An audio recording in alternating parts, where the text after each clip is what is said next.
Price Lord. ஆண்டவராகிய இயேசு கிறிஸ்து மகிமைப்படுவதாக. நம்ம எல்லாருக்குமே ஆண்டவர் அநேக கிருபைகளை, வரங்களை, தாளந்துகளை கொடுத்துருப்பார்ல.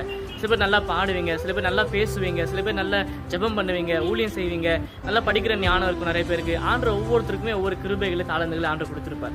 ஸோ இதே போல தான் பைபிளில் கூட ஒரு எஜமான் என்ன பண்ணுவார்னா, தன்னுடைய 3 ஊழியக்காரர்களை கூப்பிட்டு ஒருத்தர்கிட்ட 5 தாளந்து, ஒருத்தர்கிட்ட 2 தாளந்துகளை, ஒருத்தர்கிட்ட 1 தாளந்தை கொடுத்துருப்பாங்க. அவரை தூரதேசத்துக்கு போயிட்டு திரும்ப வந்து அவங்க ஊழியக்காரெல்லாம் கூப்பிடுவாங்க. கூப்பிட்டு முதலாவது ஒருத்தர் கூப்பிட்டு கேட்பாங்க, உன்ட்டு 5 தாளந்து கொடுத்தல, நீ என்ன பண்ணு கேட்கும்போது அவங்க சொல்லுவாங்க, நீ கொடுத்த 5 கிஃப்ட் அந்த தாளந்தை வச்சு நான் வேறு 5 தாளந்துகளை சம்பாதிச்சேன் அப்படின்னு சொல்லுவாங்க. அவங்கள பார்த்து நல்லது, உண்மையான ஊழியக்காரன்னு சொல்லுவாங்க. இதே போல 2வது நபரை கூப்பிட்டு கேட்கும்போது, ஆண்டவரே நீ கொடுத்த 2 தாளந்தை வச்சு நான் இன்னும் 2 தாளந்துகளை சம்பாதிச்சுன்னு சொல்லுவாங்க. அவங்களே நல்ல உண்மையாக உத்தமமான ஊழியக்காரன்னு சொல்லும்போது சொல்லுவாங்க.